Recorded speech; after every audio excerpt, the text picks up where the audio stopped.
ভগবান কল্কি যিনি মহাদেব এবং ভগবান বিষ্ণুর সবথেকে শক্তিশালী অবতার। নমস্কার বন্ধুরা, আজকে আপনাদের সামনে এসেছি নতুন একটা কন্টেন্ট, ভগবান কল্কির অবতারের মহাযুদ্ধ। এই অবতার সবথেকে শক্তিশালী এবং বলবান আছেন, কিন্তু ওনার এই মুখোমুখি না তো রাবণের সঙ্গে না তো কংসের সঙ্গে।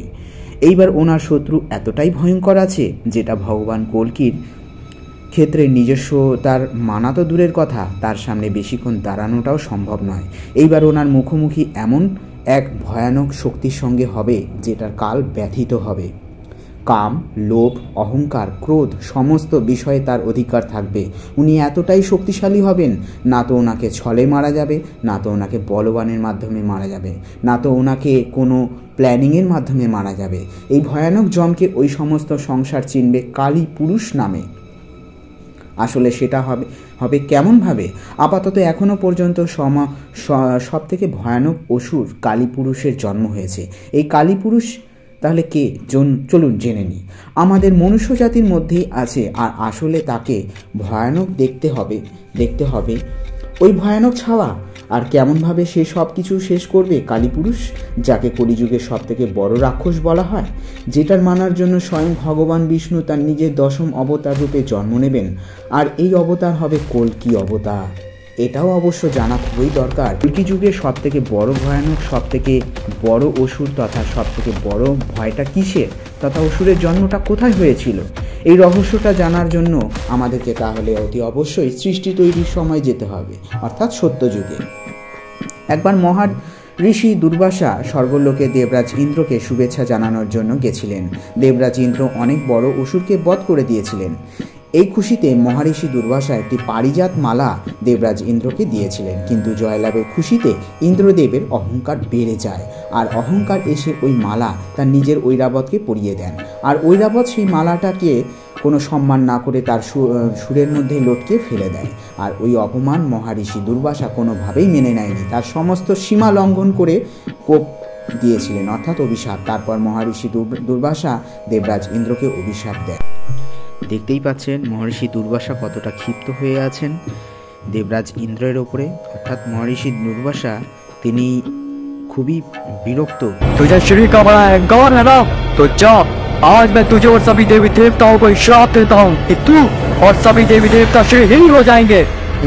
তারপর সমস্ত দেবতারা তথা ইন্দ্র ভগবান বিষ্ণুর কাছে যান। তারপর ভগবান বিষ্ণু সমুদ্র মন্থনের জন্য বলেন সমস্ত দেবী দেবতাদের পুনরায় বলবান হবার জন্য ক্ষীরসাগরে অমৃত পানের দরকার হবে, কিন্তু দেবতারাও কমজোর ছিলেন। এই জন্য ইন্দ্রদেব অসুরের রাজা বলির থেকে সমুদ্র মন্থনের জন্য সাহায্য চেয়েছিলেন। প্রথমত রাজা বলি ইন্দ্রকে সাহায্যের কথা না করে দিয়েছিলেন, কেননা উনি জানতেন যে দেবতারা তার সঙ্গে ছল অবশ্যই করবেন। কিন্তু দৈত্যগুরু শুক্রাচার্যের পরামর্শে বা বলতে রাজা বলি সমুদ্র মন্থনের জন্য পুনরায় তৈরি হয়ে গিয়েছিলেন। কিন্তু শুক্রাচার্য দেবতাদের মধ্যে একটা শর্ত রেখেছিলেন, সমুদ্র মন্থনের সমস্ত জিনিস দেবতা এবং অসুরদের মধ্যে সমানভাবে ভাগ হবে। তারপর মন্দাচল পর্বতটাকে গরুড়দেব তার নিজের ঠোঁটে করে নিয়ে গিয়ে সাগরের ভেতরে রেখেছিলেন, আর নাগরাজ বাসুদেব সেই পর্বতটাকে ঘিরে পেঁচিয়ে দড়ির মতন করে সাহায্য করেছিলেন। অসুর নাগরাজ বাসুকি মুখ্য দিকে আর দেবতারা পিছনের দিকে ছিলেন। কিন্তু সমুদ্র মন্থনের একটা আরও সমস্যা ছিল, দেবতারা তথা অসুরগণ সেই পর্বতটাকে তা সত্ত্বেও এক ফোঁটাও ঘোরাতে পারেনি। তারপর ভগবান বিষ্ণু কচ্ছপ অবতার ধারণ করলেন, আর মন্থনাঞ্চল পর্বতকে তার নিজের পিঠে উঠিয়ে সমুদ্র মন্থন শুরু করে। আর সমুদ্র মন্থন শুরুতেই অসুর এবং দেবতারা সমুদ্র মন্থনের কাল দর্শন করেছিলেন। সমুদ্র মন্থনের সর্বপ্রথমে হলাহল বিষ বার হয়েছিল। হলাহল বিষ এতটাই বেশি ভয়ঙ্কর ছিল যে সেটার তেজ এবং বেগে দেবতারাও আর অসুর মূর্ছিত হতে শুরু করলো। শর্ত অনুযায়ী এই বিষ দেবতা এবং অসুরদের মধ্যে সমানভাবে আধাআধি ভাগ হবার কথা ছিল বটে, কিন্তু হলাহল বিষ এতটাই ভয়ঙ্কর ছিল, তার তেজ সহ্য করার মতন শক্তি না তো অসুরদের মধ্যে ছিল না তো দেবতাদের মধ্যে। তারপর ভগবান বিষ্ণু কথা বলায় স্বয়ং মহাদেবের সঙ্গে তখন দেবাদিদেব মহাদেব সেই হলাহল বিষ পান করে তার গলায় ধারণ করে নিয়েছিলেন। কিন্তু ভাবুন, যখন মহাদেব সেই বিষটাকে সহ্য করতে পারছিলেন না, তাহলে কতটা ভয়ঙ্কর ছিল ভাবুন। ভগবান বিষ্ণুর বলায় মহাদেব বিষ তো পান করে নিয়েছিলেন, কিন্তু ভগবান ভোলেনাথের কণ্ঠে খুব যন্ত্রণা হতে লাগলো। তারপর স্বয়ং মা আদিশক্তি নিজের সেই বিষটাকে মহাদেবের কণ্ঠের মধ্যে আটকে দিয়েছিলেন, আর হলাহল বিষ উৎপন্ন সেই যন্ত্রণাতেই ওইখানেই দমিয়ে দেয়।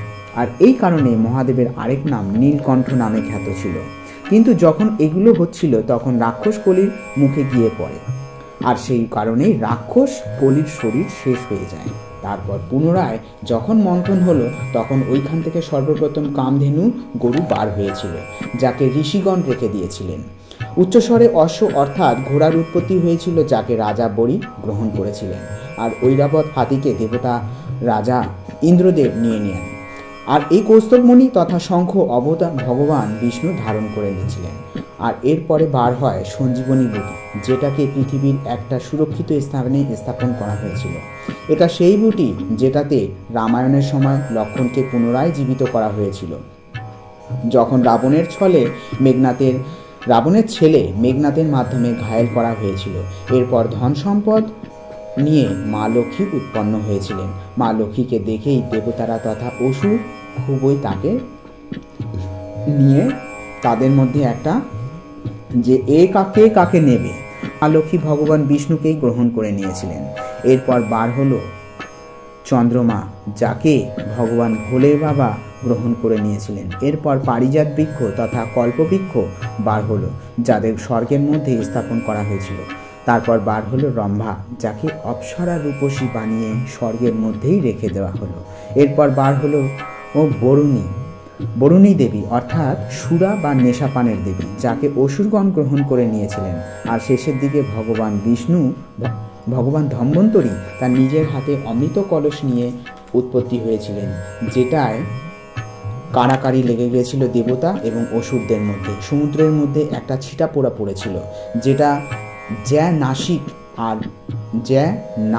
আর এলাহাবাদ এর মধ্যে পড়েছিল। বলা হয় প্রত্যেক 12 বছর অন্তর অন্তর পুনরায় উৎপত্তি হয়, আর এই সময় স্নান করায় সমস্ত রোগ ব্যাধি সংকট বিনাশ হয়ে যায়, অর্থাৎ সে মুক্তি পায়। আর এই অমৃতের কিছু ফোঁটা কালীপুরুষে পেয়ে গিয়েছিলেন, যার ফলে পুনরায় জীবিত হয়ে ওঠে। কিন্তু সে কোনো ভৌতিক রূপে অমৃত রূপ ভাগাভাগি করার জন্য ভগবান বিষ্ণু মোহিনী রূপ ধারণ করে আর সমস্ত অমৃত দেবতাদেরকে বিলি করে দিয়েছিলেন। কিন্তু রাহু নামে এমন একটা রাক্ষস ছিলেন, যিনি দেবতাদের রূপ ধারণ করে অমৃত পান করে নিয়েছিলেন। ভগবান বিষ্ণু বুঝতে পেরেই সঙ্গে সঙ্গে তার সুদর্শন চক্রের মাধ্যমে তার গলা কেটে দিয়েছিলেন। কিন্তু অমৃত পান করায় 2 ভাগ হয় তার দেহ, যেটার ফলস্বরূপ 2 জন হয়, অর্থাৎ একজন রাহু অপরজন কেতু। তারা এখনো পর্যন্ত গ্রহরূপে বিরাজমান আছেন। বিষের মাধ্যমে কালীপুরুষের শরীর নষ্ট হয়েছিল ঠিকই, কিন্তু অমৃতের কারণে সে পুনরায় জীবিত। তার কাছে কি শরীর ছিল না? কিন্তু ভৌতিক রূপে আসেনি এখনো, কিন্তু সে তার শক্তির মাধ্যমে মানুষের মন কাবু করতে পারেন। এই ভয়ঙ্কর ছাওয়া কলিযুগে শেষের দিকে এসে যাবে, পাতাল থেকে সমস্ত অসুরদের আজাদ করবে, মানুষের মধ্যে রাজ করবে। তারপর ভগবান বিষ্ণু কল্কির অবতার জন্ম নিয়ে যিনি 64 গুণ ধামাকা, তার মধ্যে কতটা মহাশক্তিশালী হবে সেটা আন্দাজের বাইরে। যিনি এখনো পর্যন্ত সবথেকে শক্তিশালী অসুর কালীপুরুষের সঙ্গে লড়বেন আর মনুষ্যকে তার আতঙ্ক থেকে মুক্ত করবেন। এইবার কালীপুরুষের তরফ থেকে মনুষ্যগণও লড়বে। এইবার মনুষ্যগণের থেকে ধর্ম পুরোপুরি নষ্ট হয়ে যাবে। মনুষ্যগণকে ভগবানকে হয়তো চিনতে পারবেন না, কিন্তু শেষে সব কিছু ঠিক হয়ে যাবে আর পুনরায় সত্যযুগ স্থাপন। সো বন্ধুরা, এই হচ্ছে কালীপুরুষ, এবং সমস্ত পাপ থেকে মুক্তি দেওয়ার জন্য তথা অন্যায় অপরাধের থেকে মুক্তি দেওয়ার জন্য ভগবান বিষ্ণুর 10ম অবতার, ভয়ঙ্কর অবতার কল্কি আসছে। ভিডিওটি ভালো লেগে থাকলে অতি অবশ্যই শেয়ার এবং সাবস্ক্রাইব করে দেবেন।